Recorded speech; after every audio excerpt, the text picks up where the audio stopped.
সুপ্রিয় দর্শক, আমি কিন্তু এখন রয়েছি বিশাল বড় একটি মাঠে, যেখানে ওল রোপণ করা হচ্ছে, অর্থাৎ ওলের চাকি। এই ওলের চাকি থেকে কিন্তু একসময় বিশাল বড় বড় ওল হবে। তো আজকে এই ওলের চাকি কিভাবে রোপণ করতে হয়, কিভাবে এই ওলের চাকি পরিচয় রোপণ করতে হয়, সেই রোপণ করার সিস্টেমটাই আজকে আমি আপনাদেরকে দেখাবো। আপনারা সবাই আমার সাথে থাকবেন।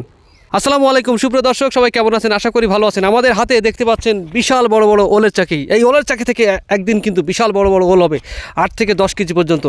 এই ওলের জাত হচ্ছে মাদ্রাজ ওল। আমরা এখন দেখব এই মাদ্রাজ ওল কীভাবে রোপণ করতে হয়। আমাদের সাথে রয়েছেন কৃষক ভাই মোহাম্মদ কামাল হোসেন। এই কামাল হোসেন ভাইয়ের কাছ থেকে আমরা দেখব এই মাদ্রাজ ওল কীভাবে রোপণ করতে হয়। প্রথম থেকে শেষ পর্যন্ত আমরা দেখব মাদ্রাজ ওলটা কীভাবে রোপণ করতে হয়। কামাল ভাই, আপনি আমাদেরকে একটু দেখাবেন এই যে ওলগুলো আপনার হাতে, আমাদের হাতে রয়েছে ওলের চাকি। এই ওলের চাকি কিভাবে রোপণ করতে হয় আমাদের একটু দেখান। আচ্ছা ঠিক আছে, আমি দেখাচ্ছি কিভাবে রোপণ করতে হয়। আমি যাচ্ছি সেখানে। চলেন যাই।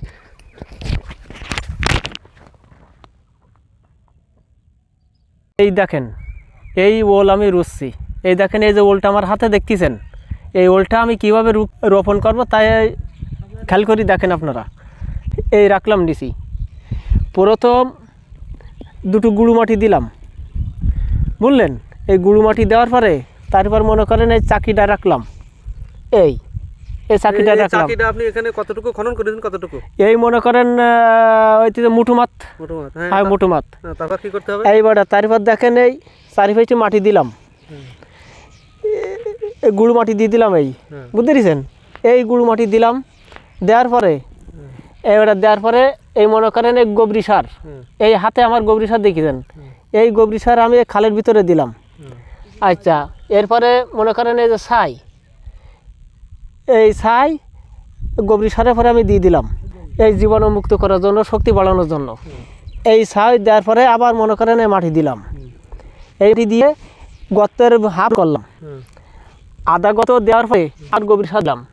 এই গোবরি সার আমি খালের ভিতরে ছড়াই দিলাম, দিয়ে আবার গুঁড়ায় মনে করেন ছাই দিলাম।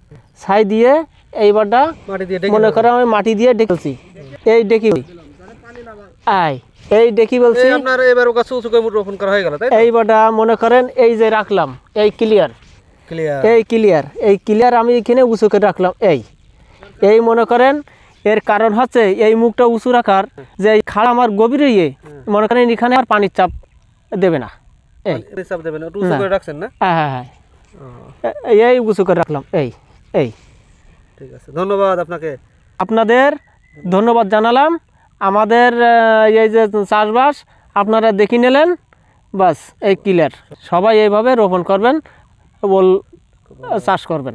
সুপ্রিয় দর্শক, এতক্ষণ আপনাদেরকে দেখালাম কিভাবে ওলের চাকি রোপণ করতে হয়। আশা করি এই পদ্ধতিটা আপনারাও কাজে লাগাবেন, তাহলে অনেক সুন্দর ওল আপনারা দেখতে পাবেন। সবাই ভালো থাকবেন, সুস্থ থাকবেন। আল্লাহ হাফেজ।